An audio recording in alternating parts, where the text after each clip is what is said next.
속이는 저울은 여호와께서 미워하시나 공평한 추는 그가 기뻐하시느니라. 교만이 오면 욕도 오거니와 겸손한 자에게는 지혜가 있느니라. 정직한 자의 성실은 자기를 인도하거니와 사악한 자의 패역은 자기를 망하게 하느니라. 재물은 진노하시는 날에 무익하나 공의는 죽음에서 건지느니라. 완전한 자의 공의는 자기의 길을 곧게 하려니와 악한 자는 자기의 악으로 말미암아 넘어지리라. 정직한 자의 공의는 자기를 건지려니와 사악한 자는 자기의 악에 잡히리라. 아멘. 오늘은 잠언 11장 1절부터 6절까지의 말씀으로 불의의 재물과 공의의 재물이란 제목의 말씀을 함께 나누고 기도하는 시간을 갖겠습니다. 여러분 안녕하십니까? 저는 LA 한인타운에 새로운 GMC 교회를 개척하여 섬기고 있는 이선기 목사라고 합니다. 교회 이름은 현재는 한미연회에 속한 윌셔 글로벌 감리교회인데요. 온 성도들이 합력해서 다시 새로운 교회 이름을 정하고 있는 중입니다. 여러분, 교회는 눈에 보이는 건물이 아니라 에클레시아, 온 성도들이 예수 그리스도 안에서 하나님의 구원을 발견하고 하나님의 부르심을 받아 나온 사람들의 공동체가 참교회 아닙니까? 그 참교회가 무엇인지를 분명히 하면서 사람이 아니라 하나님이 주인 되시는 교회를 서로 꿈꾸면서 그런 교회를 이루려고 애를 쓰고 있습니다.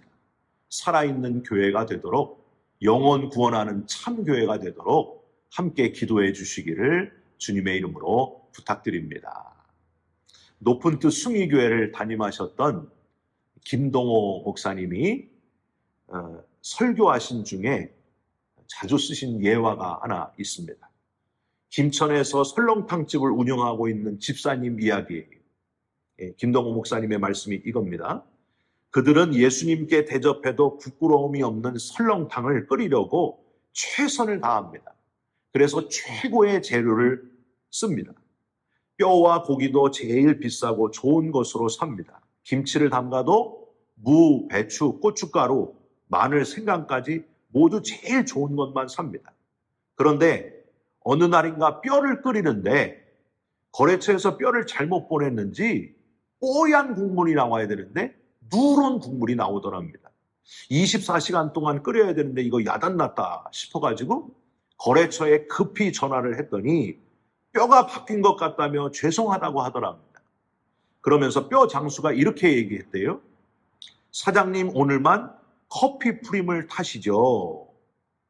낮은 품질의 뼈를 사다가 커피 프림을 타서 내놓는 설렁탕 집이 꽤 있었기 때문입니다. 그런데 그 집사님 네 분이 그날 어떻게 했는지 아십니까? 끓이던 설렁탕 국물을 다 전부 내다 버리고 식당 문을 닫아버리셨습니다. 그리고 가게 앞에다 이렇게 글을 써붙였습니다. 오늘은 설렁탕 재료가 좋지 않아서 장사를 못합니다. 비록 그날 하루는 장사를 못했지만은 어떻게 됐을까요? 얼마 지나지 않아 이 설렁탕 집이 좋은 소문이 나가지고 정직한 식당이다, 맛도 최고다 이렇게 소문이 나면서 지금까지 넘쳐나는 손님들로 인해서 문전성시를 이루고 있습니다 하는 이야기입니다. 사랑하는 성도 여러분, 조금인데 아무도 모를 거야 한다든지, 다른 사람들도 다 그렇게 하는데 나만 꼭 그렇게 정직하게 해야 되나, 이런 생각을 버리시고 코람데오 하나님 앞에서 하나님이 내 일거수일투족을 다 보고 계신다 하는 믿음으로 정직하게 하나님 앞에서 살아가는 저와 여러분이 되시기를 주님의 이름으로 부탁드립니다. 오늘 잠언 11장은 이 땅에서 살아가게 될 때에 마주하게 되는 이웃과의 관계에 있어서 우리도 하나님처럼 의인으로 살아가야 된다 하는 메시지를 우리에게 전해주고 있습니다. 다른 종교처럼 한 주간 동안 그냥 내 마음대로 살다가 일주일에 한 번만 딱 가가지고 소원을 빌고 마음의 위로를 얻기 위해서 그렇게 다니는 게 아니에요.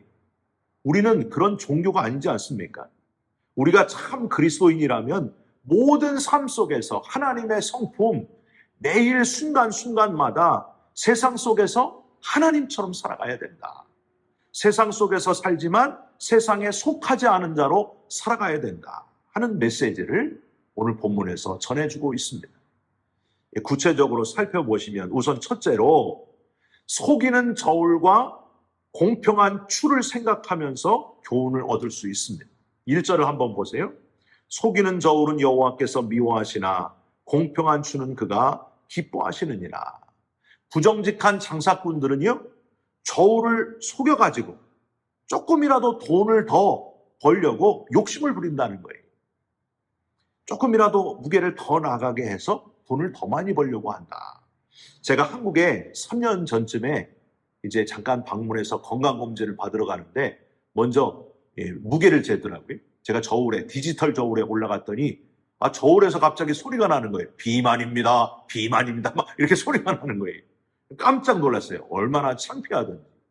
여러분, 저울은 정직하게 무게를 이렇게 알려줘야 되는데 조금만 속이면 돈이 더 들어오기 때문에 재물을 더 얻으려는 욕심을 가지고 이렇게 한다는 거예요.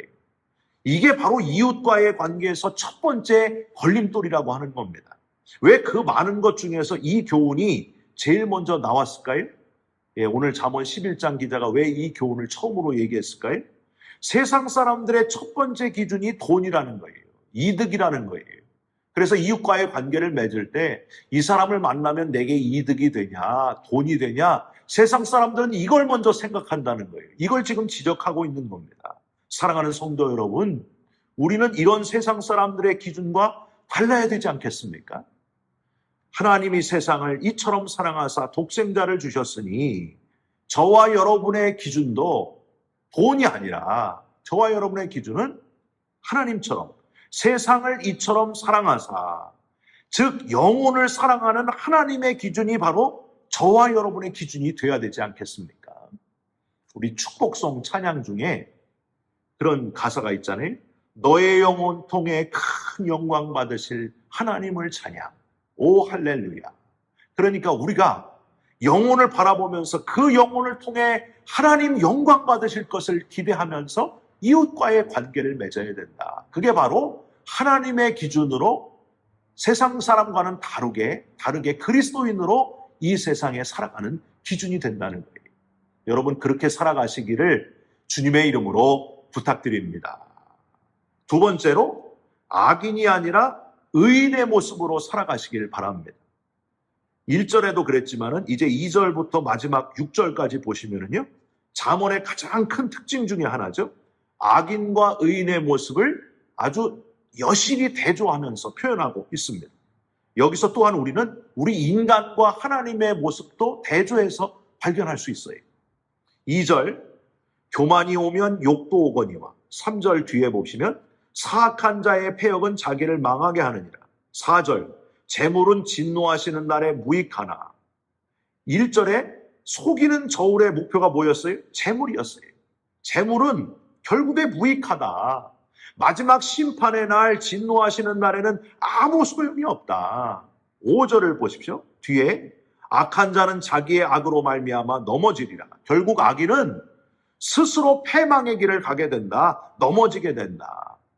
6절 뒤에 보시면 사악한 자는 자기의 악에 잡히리라. 이게 바로 악인의 모습이라는 거예요. 세상의 기준으로 사는 사람의 모습, 결국 하나님의 심판, 공정한 하나님의 심판대에서 악하고 게으른 종아 슬피 울며 이를 갈미 있으리라 하고 하나님이 내쳐버리신다는 겁니다. 반대로 의인의 모습을 한번 보세요. 1절에 공평한 추에 이어가지고 2절 뒤에 겸손한 자에게는 지혜가 있느니라. 3절 정직한 자의 성실.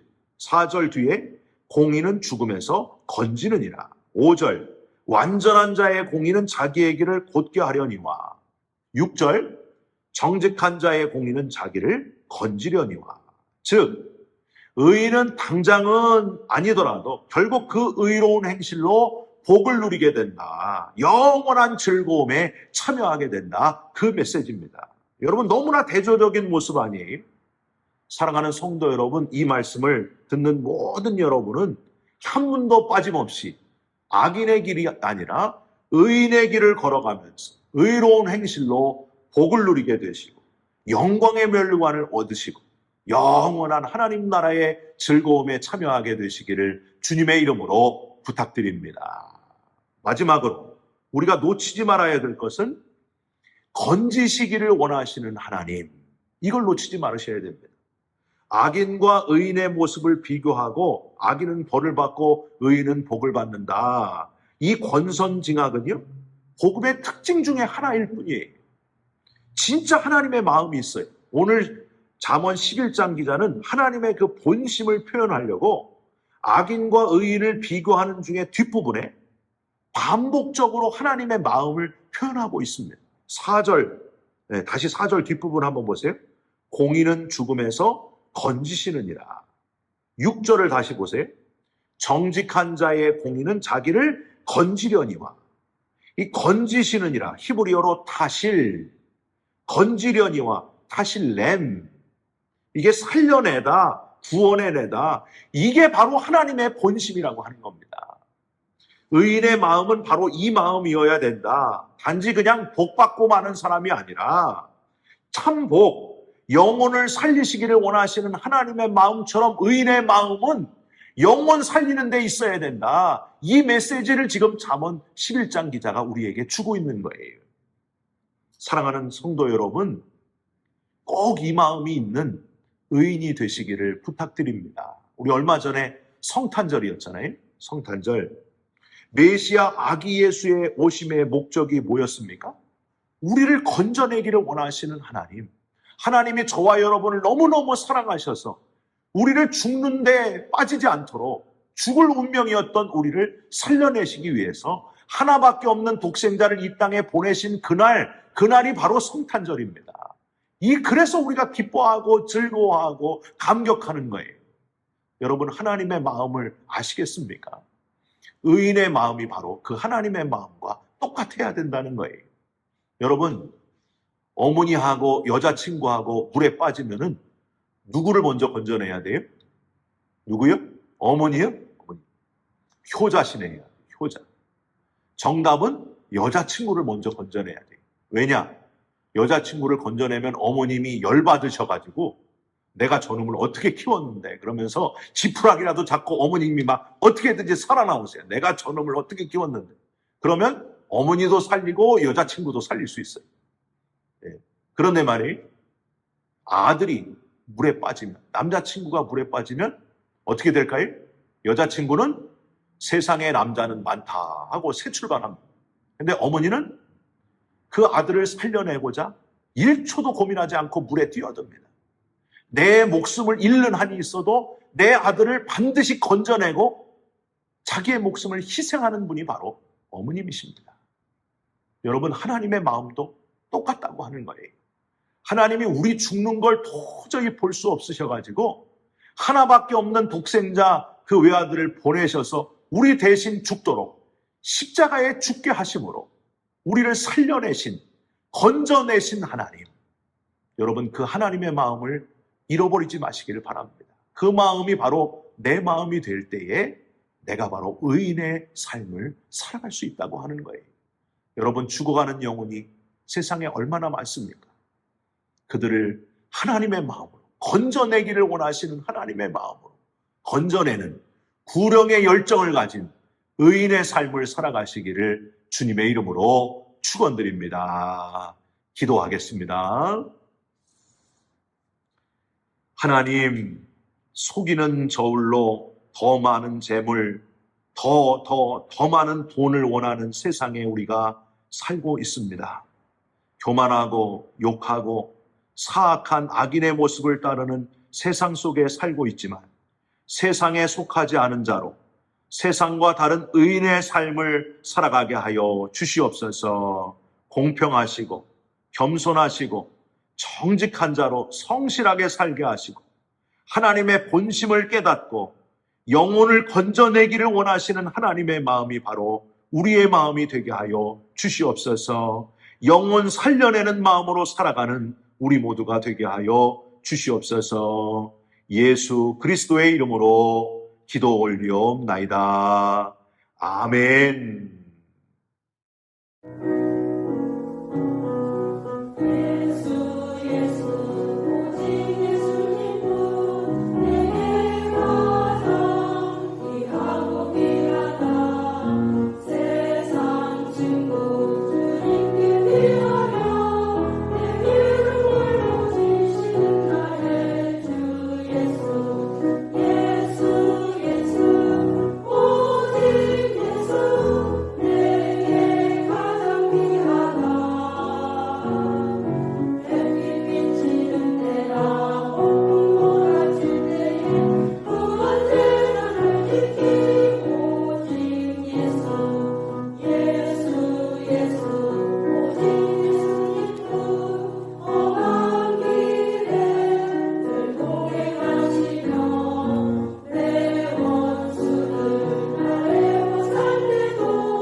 하늘에 계신 우리 아버지여, 이름이 거룩히 여김을 받으시오며 나라에 임하옵시며 뜻이 하늘에서 이룬 것 같이 땅에서도 이루어지이다. 오늘날 우리에게 일용할 양식을 주옵시고 우리가 우리에게 죄 지은 자를 사하여 준 것 같이 우리 죄를 사하여 주옵시고 우리를 시험에 들게 하지 마옵시고 다만 악에서 구하옵소서. 대개 나라와 권세와 영광이 아버지께 영원히 있사옵나이다. 아멘.